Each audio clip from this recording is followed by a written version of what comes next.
Sana, mimi nadhani ndugu waandishi wa habari mnanifahamu Babu la Bagamoyo. Ukiona mpaka Babu la Bagamoyo nimeonekana sehemu kama hii, kwamba imenigusa na imegusa wengi. Na sehemu yote ambayo ninapoonekana mimi, jua kuna jambo. Na ndio maana leo hii niko hapa kwa sababu huu ni msiba wa taifa, kila mtu umemgusa na inatuuma sana. Na ndio maana leo nimeamua kutokeza live kwa sababu sijawahi kuonekana, nadhani wenyewe mnafahamu. Yeah.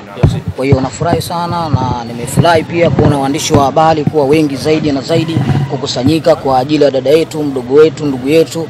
Niko hapa nikiwa kama Babu la Bagamoyo kuwakilisha Bagamoyo nzima kwa sababu mimi kama mkubwa wao nimekuja kuzungumza na waandishi wa habari na kutoa pole kwa ndugu jamaa na marafiki, japokuwa msiba wa kwetu pia, lakini inatuma kikubwa tumuombee dua jamani huko endako, basi Mwenyezi Mungu amlaze salama. Okay, kwa haraka mtu akisikia Babu la Bagamoyo anapata picha kwamba haya ni mambo ya kitaalamu zaidi, mambo ya ukienyeji zaidi.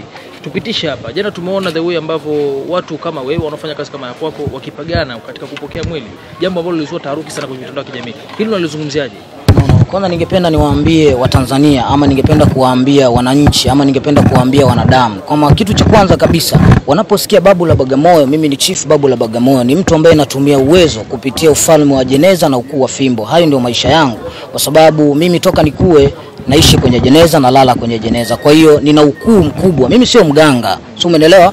Mimi sio mganga, sina tunguli wala sina chochote unavyoniona, bali natembea na fimbo, natembea na ufalme wa jeneza, ndio ambao niko nao kwa nguvu hizo. Kwa unaposikia Babu la Bagamoyo, mimi si mganga, ila mimi ni mtu ambaye mwenye power tofauti ambacho naweza kufanya chochote ambacho kinachotokea. Na ndio maana baada ya kuona kwenye mitandao vitu kama hivi na trendi, nikaona hapana, kwa sababu kuna vitu ambaye kuna kama ulakini.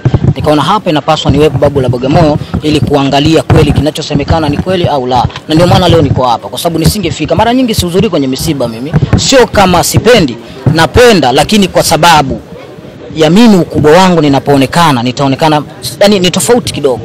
Okay. Yeah, kwa hiyo unadai kwamba umefika hapa na ukiona umefika mahali ujue kuna jambo. Labda kuna jambo gani?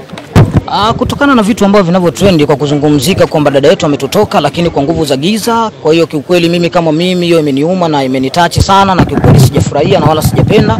Na ningependa kusema ndugu waandishi, kwanza nyinyi nguvu zenu kubwa sana kwa sababu ndio zimenifanya mpaka mimi nikaona, na natoa msisitizo kama ni kweli kulitumika nguvu za giza kupitia kumpoteza huyu mama huyu mwanadada, basi hakikisha kabisa kilichokwenda chini nacho pia kitakwenda chini, wala hakiwezi kuchukua muda. Ninachokiamini mimi kwenye uwezo wangu, ardhi ambayo nilioikanyaga na kuzungumza na kutumia nguvu zangu na pawa yangu kutokana na falme zangu ambazo zilizokuwa kulia na kushoto, lazima zitafanya kazi yake na ukweli nitauelewa. Lakini kikubwa zaidi niseme kwamba binadamu tuishi kwa amani, tupendane.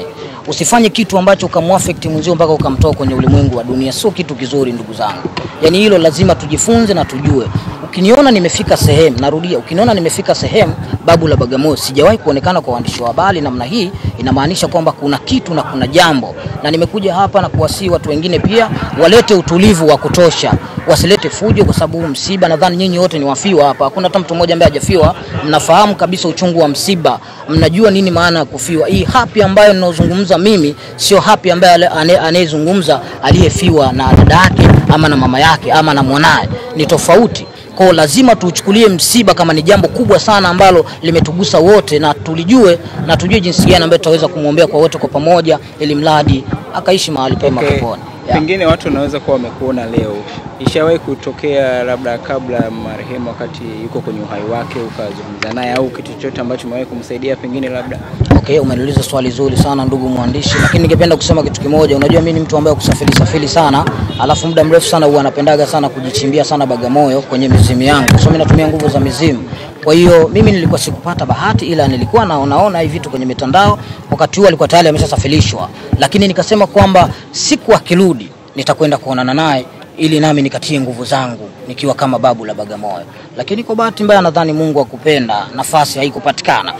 Ametangulia mbele zake. Na ndio maana leo nimefika hapa baada ya kuona maneno mengi ambayo yanazungumziwa, mengine si mazuri kiukweli kwa sababu yanapotosha kama jamii. Watu wanavyochukulia na jinsi ilivyo msiba ni kitu kikubwa sana. Unajua msiba sio kama harusi. kwamba kila sehemu unakwenda tu unapiga makelele, vitu kama hivyo. Watu wanataharuki, watu wanawaza jinsi gani vya kufanya kuleta msiba nchini, kwenda kumuhifadhi mahali pema, alafu kunapotokea taharuki, kwa sio jambo zuri kiukweli. Okay babu, tukushukuru sana, na ambulance inapita hapa, naona taratibu zingine za kimazishi zinaendelea hapa, ni mwili utatoka. Labda neno lako la mwisho tuko kuaga Tanzania. Mimi nasema naomba utulivu uwe wa kutosha, na tumshukuru Rais wetu Dr. Samia Suluhu Hassan, mama wa Tanzania. Tunasema kwamba kauli mbiu ya 2025 mama nenda kazini, kwa sababu kuna usalama mkubwa, na ndio maana